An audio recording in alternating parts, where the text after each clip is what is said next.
today let's talk about the Bowtie methodology. Yes. Can you explain what it is and how it's used? Well, Bowtie, I think first and foremost would be a visualized way of doing risk assessments. Yeah. So getting a good understanding of how your organization controls risks. They're always centered around one of your primary processes usually, so something that is part of your normal business but has the potential to go wrong. And at the center of your Bowtie, you identify basically your moment in time when you lose control over your operation. So this could be, for example, a loss containment scenario. It's very typical in oil and gas situations. But it could also be, for example, the wrong distribution of medication to a patient in a hospital. On the left side of the Bowtie, you have your different threats, as we call them. So different situations that can lead up to this loss containment situation. And once you reach that loss containment, yeah, exactly. So then you reach to your consequences, so the actual negative outcomes. And at that stage in the Bowtie, you basically identify the things that can lead you from lose control of the situation, what the outcomes are, and it gives you all kinds of scenarios for which you can place barriers against, basically. The barriers, or some companies call them control mechanisms, those are, in my opinion, one of the most important parts of this whole Bowtie process, because that's really what the organization is in control over.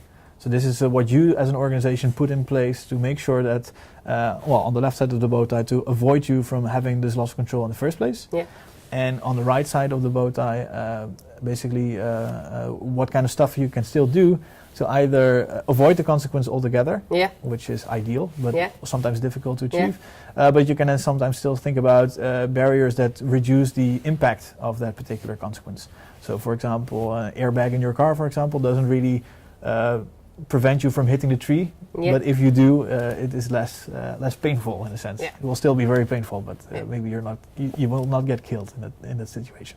So on the one hand, you have the barriers that prevent the situation from happening, and on the other hand, to kind of make the consequences less impactful. That's in a large sense the case. Yeah, of course, every barrier that you identify, whether it's on the left side or on the right side, all those barriers have to be implemented prior to starting the process. So that's something that your organization puts in place. But the right-hand side barriers on the consequence side, those barriers will only become relevant once control has already been lost. So those are the things you put in place in case things go wrong, such as fire extinguishers.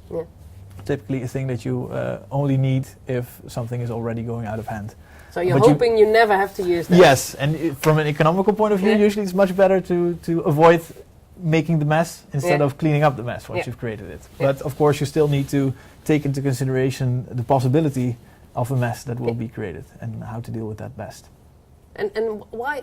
How is it different from other risk methods? Well, there's a lot of different risk methods, as you may know. So for example, a lot of our clients already have risk registers, for example, so long tables full with data. Very much the similar data that you see on a Bowtie, just in a tabular form. Usually it's like a risk descriptor, something that can go wrong, or an actual impact of something. Then you have a list of barriers to protect yourself against that. So very similar to what Bowtie does. One of the major differences is that simply it's a visual representation of that. And in the Bowtie model, you're forced to think about for which kind of scenarios is this barrier actually applicable. So you really attribute the barrier against the different threats and the different consequences, which may help you to identify how proportionate you have controls for a specific scenario. Sometimes you find that you have, you thought you had 12 barriers, but in reality most of those barriers are on the right-hand side of your Bowtie, so on the consequence side. But there's hardly any barriers on the left side. So to prevent the situation. Yeah, exactly. And that's actually pretty common to see that if you use exactly the same information in your risk register and move it into a Bowtie, you often see that sometimes there are gaps where you previously were not able to tell from just the tabular form that this was the case, whereas in the Bowtie it becomes more apparent. So that is one difference, I guess, from a risk register point of view. There's also other methods, so more quantitative methods like HAZOP, which identify for a large part also the probability with which something goes wrong, basically. For Bowties, traditionally speaking, are more oriented at the qualitative side of risk management. Some companies do use it with quantification in mind, but it is traditionally speaking more of a qualitative method. And it really serves to create an overview. And I think that's one of the most important parts one of the most important functions of a bow tie is Yeah. to be able to create that overview, and that helps people understand how the organization manages their risks. And why is that so important? Well, eventually it is the people in the organization that make an organization safer. And usually there's tons and tons of different procedures and manuals written basically that include usually all kinds of barrier functions in them. But usually if you go to an organization, it's very often the case that people may not fully understand why they're actually doing a kind of procedure, Yeah. or why this is so important what they do, or for example what kind of role they have to play as a single person within this whole organization of controlling risks. And with a bow tie you can very graphically map in a very intuitive way, I guess, what their roles is within that particular bow tie, so what kind of barriers are under their control, how important those barriers are and how critical they are to keeping control over that process. And that communication value is therefore very important. So it should be on full view on a wall somewhere, or It how could does it be. work? Some companies do that. So some companies print them out and put them on a wall so they can actually have discussions. So Yeah. I've seen it within companies that they put it in the coffee room or in the like in the briefing room where people actually start talking about it, or in the canteen, where they can actually put sticky notes on them and get a discussion going. But that's still very much, I think, from a risk assessment point of view, where you just bring about the discussion, so the communication value. But in addition to that, you nowadays see bow ties being used more and more also from a more management point of view. Yeah. So that you use the bow tie to represent what barriers you think you need. And then the real question is, how do we actually make sure that those barriers are not just here on paper Yeah. and on our wall somewhere, but are actually being implemented and executed on a daily basis. And how does a bow tie help in that? So I think one of the most important parts, like I said, with the bow tie is that barrier. Yeah. And the barrier lends itself very well as a chunk of information. So for example, let's take a barrier like a fire extinguisher, for example. It's just... usually people think, okay, the fire extinguisher is just a barrier. But if you think about it, there's actually a lot going on within that barrier that needs to function right in order for the barrier to work. For example, the thing needs to be maintained. Yeah. So if it's empty, this of course it's not going to be of any use. People often need to be trained in the use of this machine. So for example, a CO2 type extinguisher. I've tried to put out a fire once at the training that we had, and it's not as easy as you think it would be. So it actually requires some practice to do this properly. People need to know where to find the thing, so that's a more procedural aspect maybe, or maybe signage comes into play there as well. There might be other things basically that need to be taken care of for that barrier to work. Yeah. So if you know what barriers you have against which kind of scenarios, you can then build your management system around that. So how do we make sure that these barriers are healthy and are working? And we can then see, for example, that if we're doing inspections or if we do incident analysis, these barriers become very useful constructs that we can use within that context. Yeah. So yeah. Okay. Does that make sense? Yeah, it does. It does. It does. Thank you. And some professors say it's too easy. Mm-hmm. And well, some companies say it's too complicated. Yes. What is your view on those conflicting opinions? Well, I guess both of those opinions are right in their own merit. So I think it is very important to realize what the bow tie is intended for originally. I think usually the complaint that the bow tie is too simplistic comes from the fact that people want to use a bow tie purely for analytical purposes, and they want to completely describe how every interaction within an organization takes place. Whereas I think that is not completely the key purpose of a bow tie sometimes. It's more about creating an overview and understanding in a more simplified way basically what kind of scenarios in general can occur and what kind of things we do against that. With again that communicational purpose in mind. Yeah. So you just make a diagram of a very complex risk situation, maybe simplify it a bit, but it helps people understand what they do and what kind of barriers we have in place to get a bit of an understanding from there. From the more, if it's too difficult, it also depends on how you have made your bow tie. I've seen bow ties that, well, are technically still bow ties, but they will not be you wouldn't be able to fit it on the table here, for example. So that defeats the purpose. It defeats the purpose. So you're lost in the complexity of it, basically. And I think as a bow tie diagram builder, this is one of the most difficult and tightest spaces to navigate, basically, is to find a good compromise between not oversimplifying things, but also not overcomplicating things. Because you need to always keep in mind that overview is the real goal of the bow tie, in my opinion. Therefore, if you oversimplify things, you get an overview, but it is so high level that nobody actually has any new information to get out of this. If it's too detailed, you are lost in the complexity of it, and then you need to sort of move your zoom level basically from very high to very low and somewhere in the middle, or as in Dutch we say the gulden middenweg. That's usually the place where you want to be. So the golden middle road somewhere in the middle, which is the sweet spot. And do you then make different bow ties for different levels in the organization, or is that one bow tie for the whole organization?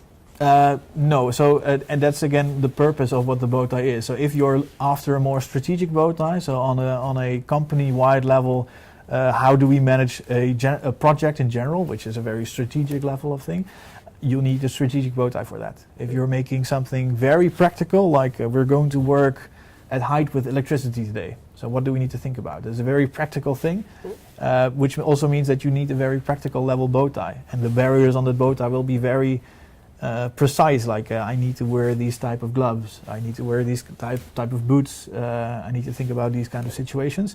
Whereas on the strategic level bow tie, your barriers might be entire departments trying to take care of the legal side of things, or HR departments, for example. So it's a very different level of abstraction, and it wouldn't do the topic justice if you just use one bow tie for both ends. It's just impractical. There's of course also many layers in between that you can pick and choose. So basically, you can't generically say that it is a good or a bad bow tie. A good bow tie is simply a bow tie that fits the purpose for what you want to achieve with it, basically. And it can be very different depending on the user. Yeah. So I think it's always dangerous to say that there's only one way of making a bow tie. There's different approaches that you can take that can still have very valuable information in them. But you just need to be careful not to mix up these kind of things. So that you don't put a strategic level for someone who has to go and do their job that day. Yeah. What you see is that a lot of regulators are now endorsing bow ties as well. Yeah, for example, I guess one of the most potent examples would be the Civil Aviation Authority in the UK. So the Civil Aviation Authority are basically the regulator that regulates UK airspace, and everybody wants to operate in that area needs to be regulated by this authority, and basically need to show them that they're doing everything they can to operate safely. And as you know, maybe the aviation industry is a very safe industry actually at the moment, although of course still room for improvement. But the Civil Aviation Authority took the approach that they took the significant 7. That's a nice alliteration in there, of course, but it's actually 7 ways in which you can crash an aircraft, basically. Yeah. So it's not the type of topic you want to go into if you still have to go fly. But at least it's a very nice set of major accident scenarios. So, for example, runway incursion, which basically means that there's another aircraft on an active runway where somebody tries to take off. Or, for example, ground personnel is on that runway and might be collisions. Certainly something you want to prevent. Exactly. Yeah. So runway incursion. Excursion means that actually there's an overshoot or an undershoot, or the aircraft basically goes off the runway when it's not supposed to do that. There's airborne conflict, so 2 aircraft in the sky moving together. Fire in flight, all kinds of these kind of things. And those 7 topics, basically they created 3 bow ties for each of those topics. Okay. So there are 3 variations of runway incursion, excursion, etc. And basically they released and made public these bow ties on their website for airline companies basically to take a look at them and say, oh, this is actually might be a good way of doing this. And I feel that it's been a very helpful thing they did basically for the industry, because there were a lot of companies I think saw some benefit of using bow ties in a sense, but it's quite a daunting task to begin with it. Yeah. So I feel there's a lot of problem with a lot of companies. They see, okay, this might be useful, but how do we actually approach this, and how do we avoid making too many bow ties or too little bow ties, and how do we make it a practical thing? And I think with the Significant 7 approach is a good level of abstraction that helps companies to adopt that. So they could take a look at it. Of course, it's not a matter of just copying those bow ties and then being done with it. Yeah, exactly. Yeah. So you need to still think about, are these situations really something that I work with? I've known airline companies, for example, that used those as a basis, but then added all kinds of stuff to it. Yeah. So they had more focus, for example, on ground handling activities, which were maybe not as covered as much as they would like in the original Significant 7, but at least it was a start, so they could actually move in that direction. And also smaller airlines, for example, or smaller companies who might not have full resources to think about all of this, like a larger company might be able to do so, they can still take a look at those bow ties and use it as a starting point. So that's from an aviation point of view, something that they do. From a more chemical side of things, you have the Center for Chemical Process Safety, CCPS, that recently has released a book describing some of the best practices in bow ties. Okay. Because actually bow ties as a method is not something that is owned by anyone. It's a free method basically. But it also means that the way bow ties are built can vary very much. So there might be some companies that take this approach and they consider this to be a barrier, whereas another company, they are much more strict on what a barrier should be and what it could do and all these kind of things. And the CCPS, I think, aimed with that book to get a bit of a best practice in there. It says has a couple of guidelines on what are these different shapes and what do they actually look like. Yeah, that's actually very interesting because originally it came from the oil and gas industry, and now it has broadened to a variety of industries. What industries do you see it used now? Yeah, so we talked already a little bit about aviation, which I think is a very big second one nowadays, is really keen on bow ties. We've seen it in other typical high-risk industries, like, for example, mining. We see it in maritime situations, so that's typically also the high risk, high danger type things. But nowadays, actually, we see bow ties also being used in the less traditional high risk industries, such as, for example, healthcare. Or IT risks, where, for example, in healthcare, I already had the example of, for example, distributing medication. Distributing medication is just a process that is being done on a daily basis in any hospital, of course. And if you lose control over that process, then maybe your medication is delivered to the wrong patient, or maybe the wrong dosage, or the wrong route of ingestion. And these can have huge consequences for these people and for the hospital, of course. Since it is a process that you need to control as an organization, actually bow ties lend themselves very well for this. So for any process that you want to control, you could really use a bow tie. Yeah, exactly. The same is true for the IT, for example. Like cybersecurity nowadays, of course, is a big thing, and rightly so, I think. I mean, IT processes are much more related to your primary process than some companies tend to think. In hospitals, for example, all kinds of patient data is very sensitive, of course, and needs to be secured. We see bow ties being made, for example, about losing control over your server. So do you know who has access to your data? Can it be changed? What happens if somebody got their hands on or was able to get access? Can you then still do things about avoiding them using the data, for example?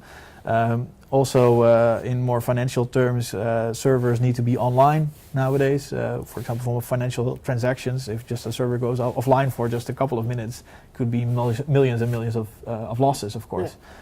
So also from that perspective, it is again a process that you need to control, and therefore a process that you can make a bow tie for, all these kind of things. It's very interesting. One last question. How do you see bow ties develop in the future? What do you expect? Yeah, so I guess what most companies start with bow ties is to just make a graphical representation of their risk, which is all very nice because you can put it on the wall, but it's still usually very static as a picture. So we just say, okay, these are the barriers, We may even color code them as being red or green or yellow or something in between. But it's still usually pretty static. It just sits on the wall. What we see companies want to move into more and more is to create a more of a dynamic picture. So instead of just having the static picture, have more of a movie that actually moves. So of course, every risk environment is constant in motion, and it will be changes of scenario. Some barriers might degrade over time or improve over time. And in order for you to get a real picture of what your day-to-day risks are, you need to move that picture as well. So your colors will shift from green to red maybe, and what's the impact of those kind of changes. So now we see a lot of companies moving into what we then call advanced barrier management. And it's basically trying to get performance data on your barriers. So what kind of sources can you use to get an idea of how effective this barrier really is? So inspections might be one of them. Incident analysis might be one of them. But it could also be related to maintenance management systems even. So data about how often your components are being maintained or being replaced. Of course can tell you something about how effective your hardware barriers are. Or from competency management perspectives, it can be interesting to take a look. What that data that we already have can actually tell us something about those barriers. So that's, I think, more and more what we get into. And then you see the Bowtie slightly shifting from being just a graphical representation of the risk to more of a management tool that can help you make decisions about, okay, this is where we need to spend our money first because this is has been degraded. And therefore needs to have action first, in a sense, within the risk perspective. An interesting future, then. I hope so. Yeah. Okay. Thank you very much. Thank you.